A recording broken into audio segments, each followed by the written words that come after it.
Liebe Freunde, ja, ich möchte heute mal über was anderes sprechen, über das Wing Chun, ja. Ich war in den 90er schon in der EWTO, da habe ich gute und schlechte Sachen mitgemacht und mitgenommen, aber auch viel Lehrreiches und Positives, wo auch später mit dann geholfen hat, in Situationen dann auch klarzukommen.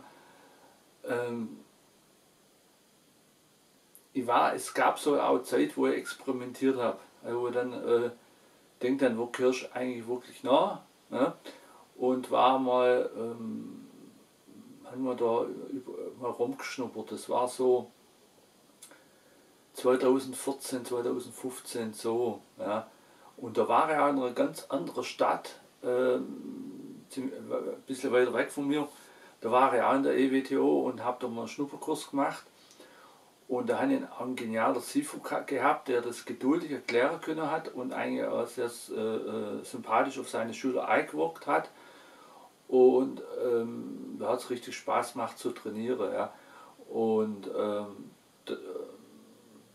habe ich Probe gemacht und dann kam ich auch mit Magic Hands in Berührung. Ja. Also, ich habe davon noch nie davon gehört. Ich habe es dann gleich in der Praxis erfahren.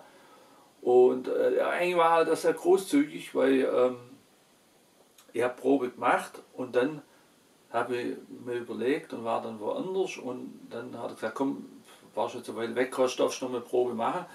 Und dann bin ich auch mit Magic Hands in Berührung gekommen, dass er quasi eine 95 Kilo Körpergewicht gehabt, ja, da hat er mir mit Leichtigkeit weggedruckt, ohne viel Kraft aufzuwenden, mit der Biomechanik. Ja.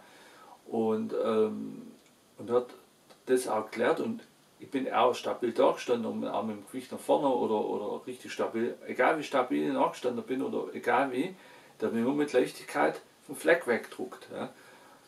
Ja. Und auch das mit so einem Schwung, dass du auch 3 Meter nach hinten getagelt bist, ja. Oder am Arm so genommen, mit einer bestimmten Technik, mit 2 Fingern. Ja, und egal wie stabil du gestanden bist, der hat die echt trotzdem aus dem Gleichgewicht gebracht. Das hat er einfach noch hinterdruckt. Ja. Und also ich finde, die Magic Hands, wo der Kernspecht damals eingebaut hat, ist sehr effektiv. Ja. Und klar braucht man das nicht unbedingt, weil das Wing Chun ist ja ohne Magic Hands wirkungsvoll. Andere Kampfstile sind ohne Magic Hands wirkungsvoll, aber umso mehr man kann, umso besser ist das. Und wenn das jemand dann auf sein Wing Chun aufbaut und damit sein Wing Chun damit verbessern will oder überhaupt noch mehr Fähigkeiten damit erwerben will, ist das natürlich eine feine Geschichte. Ja. Also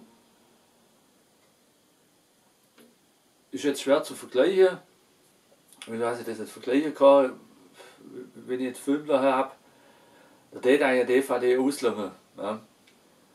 Da kannst du auch gute Filme anschauen. So, und wenn du aber Blu-ray hast und kannst auch Blu-ray genießen, dann hast du einen Zusatz dazu, wo halt ein bisschen feiner anschauen kannst. Ja. Und es gibt auch eine, die in 4K, aber trotzdem kannst du auch auf der DVD einen guten Film angucken, wenn einer das hat noch auf VHS. Also muss man das halt sehen.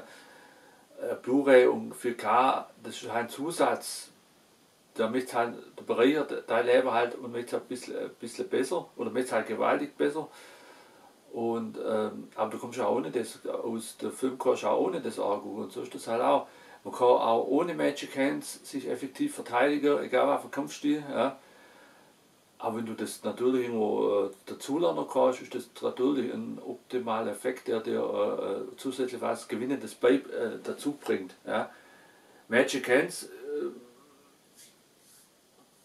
ist ja was anderes wie Wing Chun, aber wenn du das mit Wing Chun kombinierst, ist das ja mega. Das passt auch wie Deckel auf Topf, die beide Richtungen. Ja. Und ja, also es war eine super Truppe, also ich bin da auch mit alle klargekommen, mit jedem Schüler und auch mit dem Sifu. Ja. Ich habe mir versprochen, das war nur also Kondai Sifu, das war ein Sifu und der hat auch sehr viel können. Und mit dem bin ich klargekommen und auch mit Elle und so. Und das war auch ja, war echt eine nette Truppe. So, ja gut, die Umkleidereiben, die waren nicht so meins, aber trotz, es war schön dort zu trainieren. Und ich wollte auch den Vertrag unterschreiben, den er mir gegeben hat. Aber der Vertrag hat mir nicht passt, weil ich Les auch das Klo druckte und nein, bin ich nicht beigetragen. Dann bin ich halt zum anderen Wing Chun Verband gegangen, wo ich dann auch viele Jahre treu dabei war und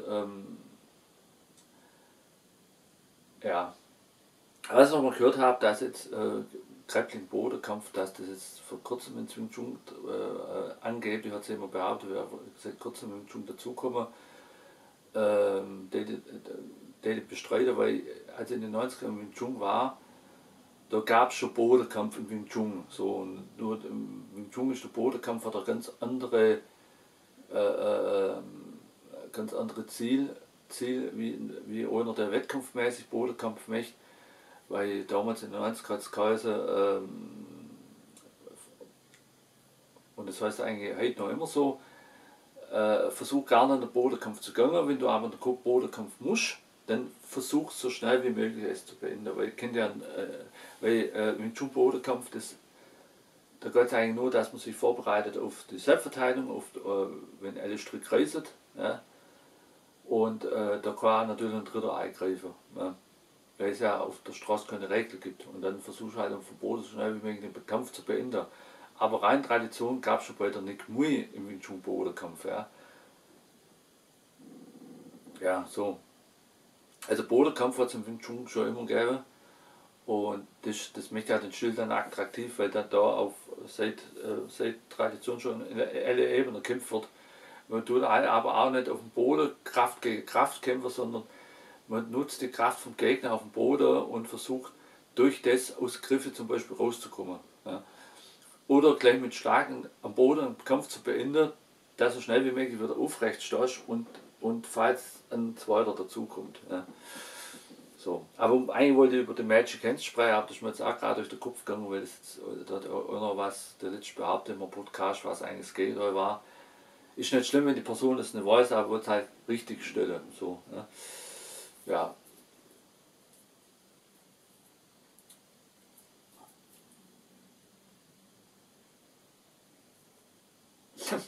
Also auf jeden Fall, Bilanz Magic Hand ist wirklich eine schöne Sache.